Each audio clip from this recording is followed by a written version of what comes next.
मुंबई में, महाराष्ट्र में उद्धव ठाकरे सरकार आने के बाद में कोविड और करप्शन गति से ऊपर जा रहा है।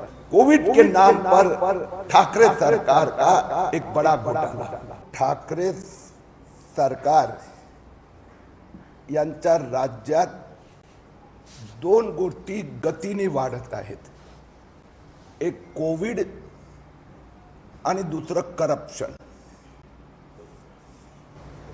आज महाराष्ट्रात एकंदर देशात 23,000 नवीन कोविड पॉझिटिव्ह एका दिवसात, त्यातले 15,000 महाराष्ट्रात, 1500 मुंबईत।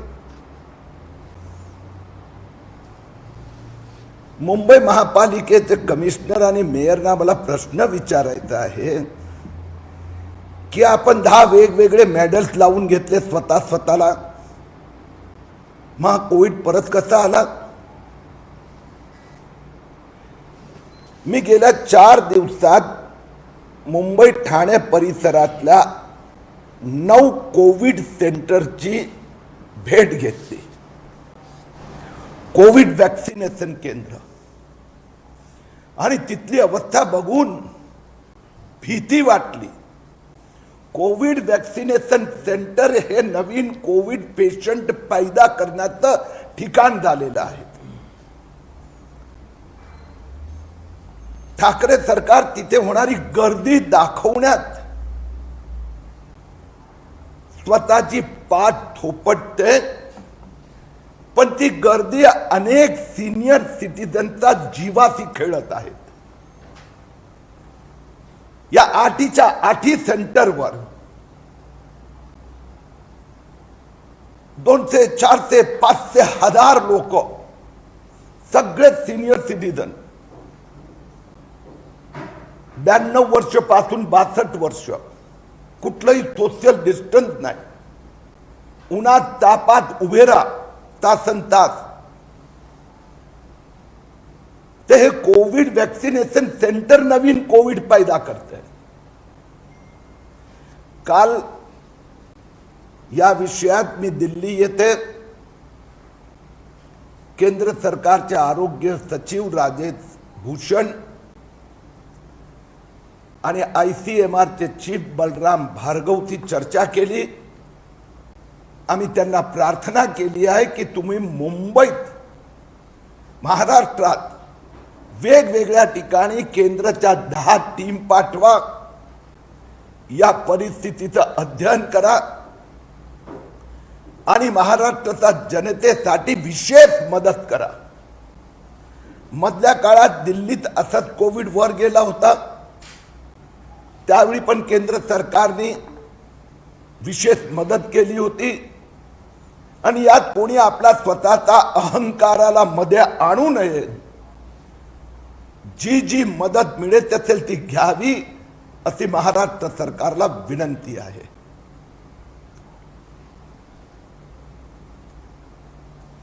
त्याचबरोबर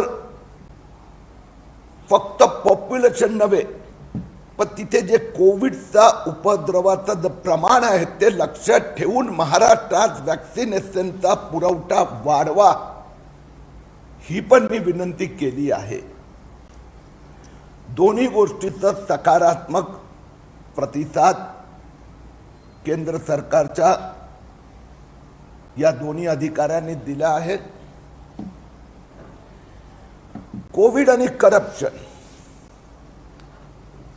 कोविडच्या नावाने मुख्यमंत्री उद्धव ठाकरे साहेब कसं करप्शन करून देतात, यासाठी जगातला श्रेष्ठ पुरस्कार उद्धव ठाकरे सरकारना, उद्धव ठाकरे साहेबांना मिळू शकतो। मुंबईचं 5,000 खाटांचं हॉस्पिटल, याची कल्पना हे उद्धव ठाकरे साहेबांना केव्हा आली? सबंध हिंदुस्थान 100% लॉकडाऊन मध्ये होतं। 23 मार्च 2020 ते 30 जून टोटल लॉकडाऊन। जुलै महिन्यात मुंबई 100% लॉकडाऊन, आणि त्यावेळी जुलै महिन्याचा पहिल्या आठवड्यात उद्धव ठाकरे साहेबांनी 5,000 खाटांचं कोविड हॉस्पिटल, ज्यावेळी कोविड केंद्र उपलब्ध नव्हती, मुंबई महापालिका ठाकरे सरकारकडे औषधं नव्हती, डॉक्टर नव्हते, त्यावेळी आम्ही जरा खोलमध्ये गेलो तर लक्षात आलं की ठाकरे सरकारचं लक्ष कोविड नव्हतं, पण उद्धव ठाकरे साहेबांचे पारिवारिक मित्र, बिल्डर पार्टनर यांची 100 कोटी रुपयाची जागा 2106 कोटी मध्ये घेण्याचा महाराष्ट्र सरकारने निर्णय केला. आणि आज मी या संबंधित सगळे डॉक्युमेंट आपल्याला देत आहेत. हे श्वास कन्स्ट्रक्शन यात जे डील करत होतो त्यांचा आणि उद्धव ठाकरे साहेबांचे पारिवारिक घनिष्ठ संबंध आहेत. श्वास कन्स्ट्रक्शन नी टेंडर भरलं 2106 करोड. मुंबई महापालिका आयुक्तांनी हे टेंडर एक्सेप्ट केलं, ते वर रेकमेंड केलं मुख्य सचिवांना 6 ऑक्टोबर 2020 रोजी. आणि ते जे मुंबई महापालिका आयुक्तांनी जे रेकमेंडेशन केलंय त्याचा लास्ट पॅराग्राफ आहे, ते मजेदार आहे. त्या शेवटच्या पॅराग्राफ मध्ये मुंबई महापालिका आयुक्तांनी लिहिलं आहे, sir, as desired by the Honorable Chief Minister, Government of Maharashtra, it is extremely important to put this project on fast track at your level. हे पत्र त्यांनी चीफ सेक्रेटरीना 6 ऑक्टोबरला लिहिलं. आणि त्यात त्यांनी जागा 12,000 कोटीचा प्रोजेक्ट सगळी डिटेल दिली. ती जागा श्वास कन्स्ट्रक्शनच्या नावाने केव्हा झाली ती गंमत बघा. मुंबई जिल्हाधिकारीचं पत्र आहे आणि या पत्रात, हे पत्र जे आहे हे 9 ऑक्टोबरचं आहे आणि त्या पत्रात शेवटच्या पेजवर शेवटचं पॅराग्राफ,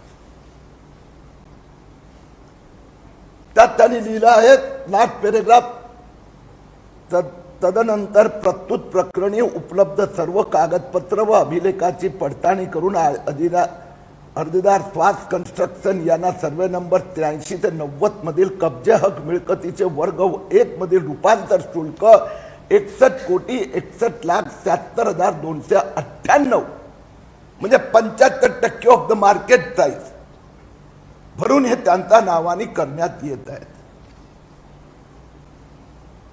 62 कोटी रुपये ठाकरे सरकारने ती जागा श्वास कन्स्ट्रक्शनच्या नावाने केली 9 ऑक्टोबरला.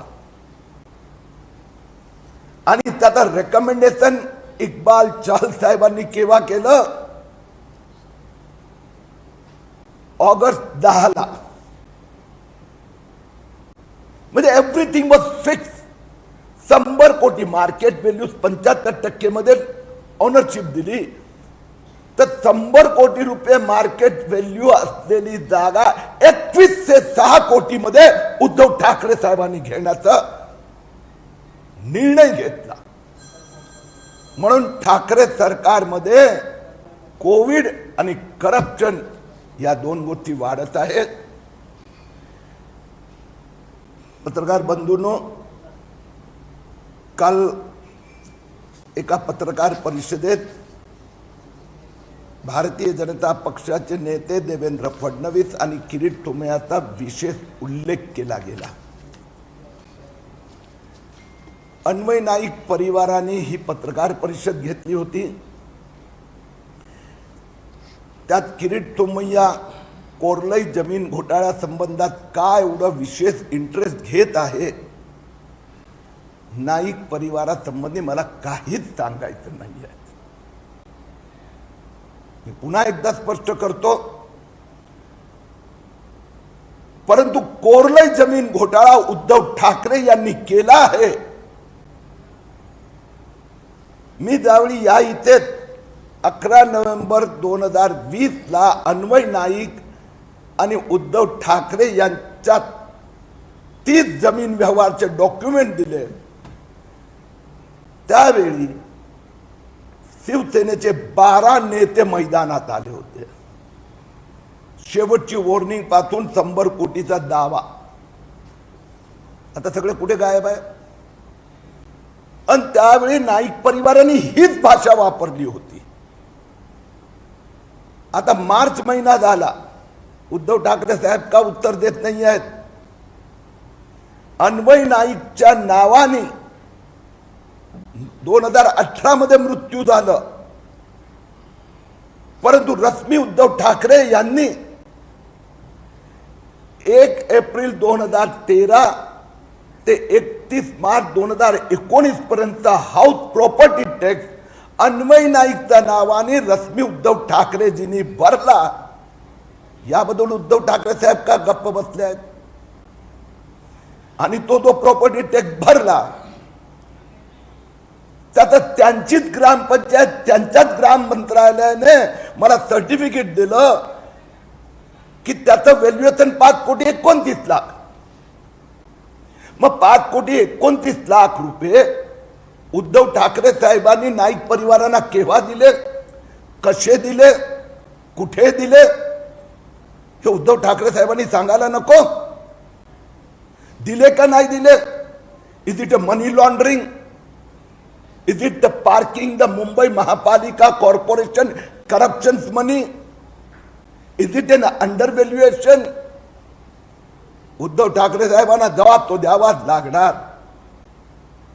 19 बंगले प्रॉपर्टी टॅक्स 8 वर्षाचा रश्मी ठाकरे साहेबांनी भरलाय, किरीट सोमय्यांनी नाही. अन्वय नाईक आणि रश्मी ठाकरे यांचं जे एग्रीमेंट रजिस्टर्ड झालं आहे 29 एप्रिल 2014 रोजी, त्या एग्रीमेंट मध्ये 7/12 आहेत आणि त्यात लिहिलं आहे की याच्यावर घर पण आहे आणि ते घर पण जमिनीसह विकले जात आहे. उद्धव ठाकरेजींनी हे उत्तर द्यावंच लागणार. त्यात एका 7/12 वर लिहिलंय की this is a forest land, no non forest activities are permitted without central government permission. मग उद्धव ठाकरे साहेब, तुम्ही त्याच्यावर बांधलेल्या घरासह ही प्रॉपर्टी विकत घेतली, त्याची परमिशन कुठे आहे? आणि म्हणून शिवसेना नेत्यांनी कुणालाही मध्ये उभं करून भ्रम पैदा करायचा प्रयत्न केला तरी उद्धव ठाकरे साहेबांचा कोरलई घोटाळ्याची चौकशी करावीच लागणार. धन्यवाद.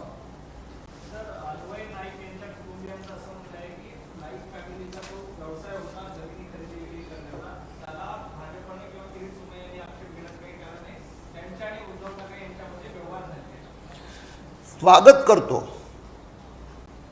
ते अन्वय नाईक परिवार जमिनी घेण्या विकण्याचा धंदा करू शकतात, व्यवसाय करू शकतात. उद्धव ठाकरे, रश्मी ठाकरेजी, आदित्य ठाकरे, इथेच मी घोषित केलं आहे, डॉक्युमेंट दिलं आहे की उद्धव ठाकरे, रश्मी ठाकरे, आदित्य ठाकरे हे बिल्डर आहेत. त्यांचा जमिनी घेण्या विकण्याचा धंदा, व्यवसाय आहे. ही जमीन कशासाठी घेतली? जर व्यवसाय आहेत ना, मग ही जमीन घेतली कशासाठी? बिझनेसमॅन, तो माननीय बिझनेसमॅन उद्धव ठाकरे साहेबांनी स्पष्टता तर करावीच लागणार की जमिनीवर, फॉरेस्टच्या जमिनीवर बंगला उभा कसा राहिला, या जमिनीचं अंडर व्हॅल्युएशन कसं गेलं. माझी हरकत नाईक परिवारासंबंधित जराही नाही, पण उद्धव ठाकरे साहेब नाईक परिवाराचा आड जर मनी लॉन्ड्रिंग करत असेल, नॉन ट्रान्सपरंट ऍक्टिव्हिटीज करत असेल, फॉरेस्टच्या जमिनीवर बंगलो बांधणार असेल तर उद्धव ठाकरे साहेबांनी जाब द्यावाच लागणार. हीच भाषा संजय राऊत करत होते, पण शेवटी संजय राऊतना चोरीचा पैसा परत द्यावाच लागला. आनंद अडसूळना पण चोरीचा माल परत करावाच लागणार आहे.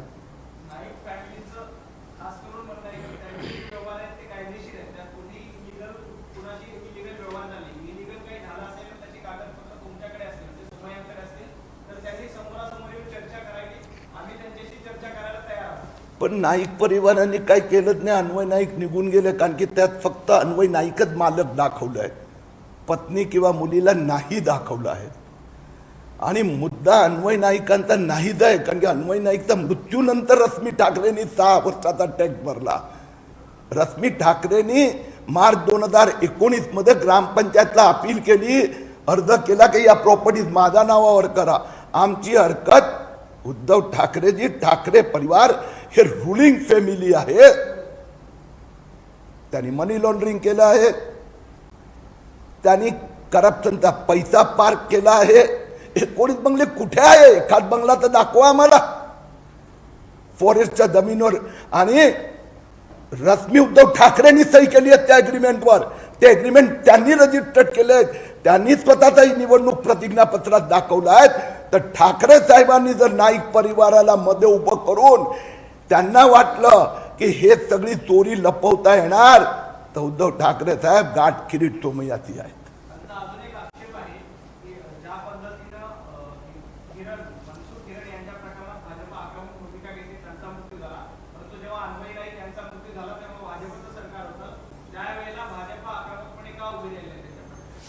आता ठाकरे सरकारने आक्रमकपणा दाखवला आणि सुप्रीम कोर्टाने काय सांगितलंय जग जाहीर आहे.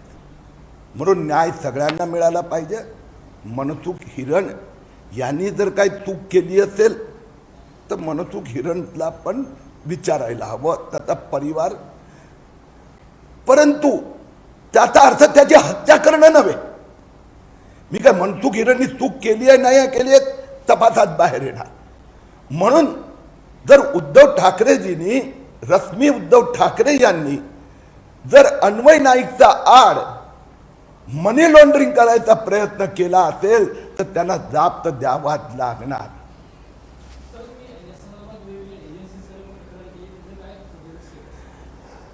काल दिल्लीत मी central board of direct taxes म्हणजे इन्कम टॅक्स विभागाचे चेअरमॅन यांच्याशी परत या विषयावर माझी काल सकाळी चर्चा झाली. निवडणूक आयोगाने मला कळवलंय की सध्या जे 4 राज्याच्या निवडणुका आहेत त्यात ते व्यस्त आहेत. आणि त्याचबरोबर माझ्या वकिलांनी कळवलं आहे की मुंबई उच्च न्यायालयात आम्ही उद्धव ठाकरे साहेब आणि परिवाराच्या विरोधात या संबंधात कोरलई जमिनीचे घोटाळ्याची तपास झाला पाहिजे, आमची याचिका मार्च महिन्यात दाखल होणार.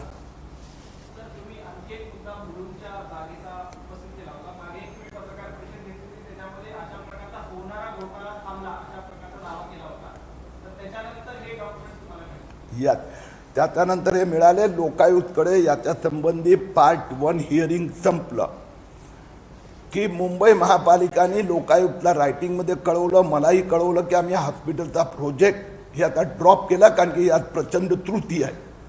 पण त्याची हिअरिंग आणि इन्व्हेस्टिगेशन होत असताना हे डॉक्युमेंट बाहेर आले की ही जागाच मुळात राज्य सरकारची होती, ते आधी कळवलं नव्हतं. आणि दुसरी गोष्ट बाहेर आली की या जागेसंबंधी पण सॉल्ट कमिशनर यांचा वादविवाद चालू आहे, पण मी त्या वादविवादात जात नाही.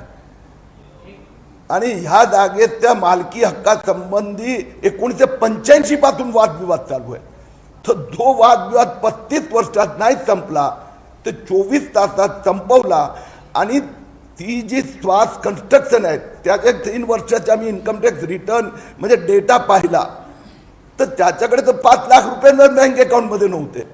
तर हे 61 कोटी रुपये भरले कोणी, आले कुठून?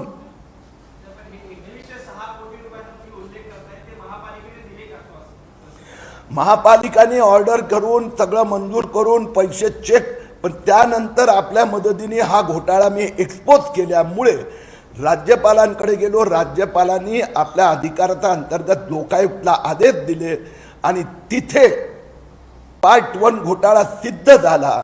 म्हणून महापालिकेने, कारण की पुढचं सांगतो, महापालिकेने हे जे मी 8 ऑक्टोबर म्हणजे 6 ऑक्टोबर महापालिका आयुक्ताचा अहवाल तुम्हाला दाखवला, त्यानंतर नगर विकास कार्यालयाने महापालिकेला कॉन्टॅक्ट केला, PWDने कॉन्टॅक्ट केला की आम्हाला ती जागा विकत घ्यायची आहे, आपण तुम्ही मला मदत करा.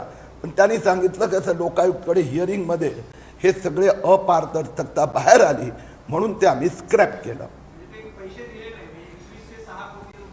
मुंबईचा पत्रकारांचा ऍक्टिव्हिजममुळे 2100 कोटी रुपये वाचले. घोटाळा झाला पण चोरीचा माल तिथला तिथे आम्ही धाड घातली म्हणून राहिला. पण ज्यांनी हे कनायवंत केलं चोरी, त्या मुंबई महापालिका कमिशनर, आणि त्यांनी लिहिलंय, मी नाही लिहिलंय, की मुख्यमंत्र्यांचा. मजेदार गोष्ट अशी आहे, हा निर्णय कुठेच कागदावर नाहीये, कुठेच नाही. नो आरोग्य, नो मंत्रालय, नो सीएमओ, न बीएमसी. तर म्हणून सीएम आणि एमसी दोघांनी मिळून कोपऱ्यात रेट ठरवला आणि सुरू केलं. मी तर उद्धव ठाकरेजींना चॅलेंज करतो, मला दाखवा ना हा निर्णय घेतला, एक तर कागद दाखवा. ओके, राहुल, उसने तो कल मुझे काम पे लगाया था. एक मिनिटाची बाईट देऊन टाकतो, हिंदी आणि मराठी दोन्ही.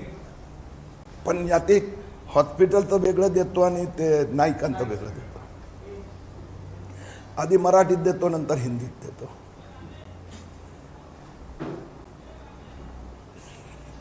तुला पण करायचं ना, करून घे.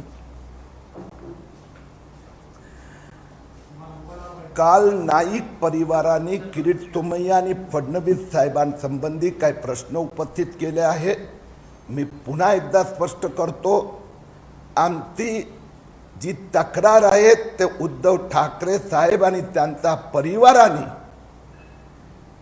19 बंगले 5,29,00,000 रुपये हे दाखवले नाही आहे किंवा नाईक परिवारांना दिले नाही आहेत.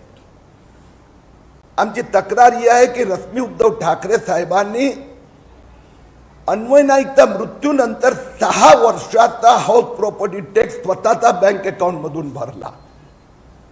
आमची हरकत अशी आहे की फॉरेस्टच्या जागेवर बंगले बांधण्यात आले आणि त्यामुळे कोरलई जमीन घोटाळा झाला आहे आणि त्याचे बेनिफिशियरी ठाकरे परिवार आहे, म्हणून त्याची चौकशी झाली पाहिजे. नाईक परिवारासंबंधी आम्हाला या विषयात काहीही बोलायचं नाही, परंतु उद्धव ठाकरे साहेबांना हेही सांगायचं आहे की प्रत्येक वेळी नाईक परिवारांना पुढे करू नका. हिम्मत असेल तर मैदानात येऊन उत्तर द्या, कोरलई घोटाळ्याचा जाब द्या. मुंबईत उद्धव ठाकरे सरकारच्या राज्यात कोविड आणि करप्शन गतीने वाढत आहेत. आज देशात 23,000 नवीन कोरोनाग्रस्तांमध्ये 14,000 महाराष्ट्राचे आहेत. काल आम्ही दिल्लीत केंद्रीय आरोग्य सचिव आणि ICMRचा चीफशी भेटून विनंती केली की आपण महाराष्ट्रात एडिशनल 10 पथकं पाठवा, अतिरिक्त वॅक्सिनेशनचा साठा द्या. जसं दिल्लीत तुम्ही मदत केली होती तशी मुंबई, महाराष्ट्र, पुणे परिसरात मदत करावी. उद्धव ठाकरे साहेबांनी मुलुंडचा त्यांचा मित्र परिवाराचा बिल्डरची 100 कोटी रुपयाची जागा 21 ते 6 कोटी रुपये मध्ये विकत घेण्याचा तो निर्णय घेतला, त्याची अंमलबजावणी सुरू केली. जी जागा महाराष्ट्र सरकारची होती तीच जागा 62 कोटी मध्ये त्या बिल्डरच्या नावाने करून परत महाराष्ट्र सरकारने 21 ते 6 कोटी मध्ये घेण्याचा जो निर्णय घेऊन अंमलबजावणी सुरू केली.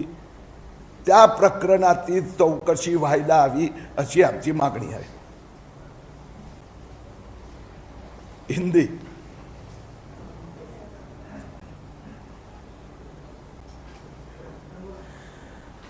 अन्वय नाईक परिवार ने कल देवेंद्र फडणवीस जी और किरीट सोमैया के बारे में कुछ वक्तव्य किया है. हमें नाईक परिवार के बारे में कुछ कहना नहीं है, लेकिन उद्धव ठाकरे परिवार नाईक परिवार को आगे रखकर अगर कोरलाई जमीन घोटाला छिपाना चाहेगा, हमें मंजूर नहीं है. जो 19 बंगलो है, फॉरेस्ट की जमीन पर बंगलो बनाए गए, अन्वय नाईक के नाम से रश्मी उद्धव ठाकरे जी ने 6 साल का प्रॉपर्टी टैक्स भरा. 11 करोड़ की वैल्यूएशन वाली प्रॉपर्टी 2 करोड़ 15 लाख में खरीदी गई, तो यह अंडर वैल्यूएशन था, मनी लॉन्ड्रिंग था, मुंबई महापालिका के माफिया कॉन्ट्रैक्टर से आया हुआ पैसे का पार्किंग किया गया था. इसकी जांच तो होनी ही चाहिए. नेक्स्ट पॉइंट, मुंबई में, महाराष्ट्र में उद्धव ठाकरे सरकार आने के बाद में कोविड और करप्शन गति से ऊपर जा रहा है। कोविड के नाम से भी करप्शन हो रहा है। जब 100% लॉकडाउन था उस समय उद्धव ठाकरे जी ने निर्णय लिया 5000 बेड की अस्पताल बनाएंगे। उनके पारिवारिक मित्र ऐसे बिल्डर की जो जमीन महाराष्ट्र सरकार की थी, 9 अक्टूबर 2020 को महाराष्ट्र सरकार ने उस बिल्डर स्वास्थ्य कंस्ट्रक्शन के नाम पर की, 62 करोड़ देकर की। वही जमीन 2106 करोड़ में महाराष्ट्र सरकार ने खरीदी। प्रोसेस शुरू हो गया। इस घोटाले की जांच होनी चाहिए। हमने राज्यपाल और लोकायुक्त के पास इसके एविडेंसेस दिए हैं। कोविड के नाम पर ठाकरे सरकार का एक बड़ा घोटाला।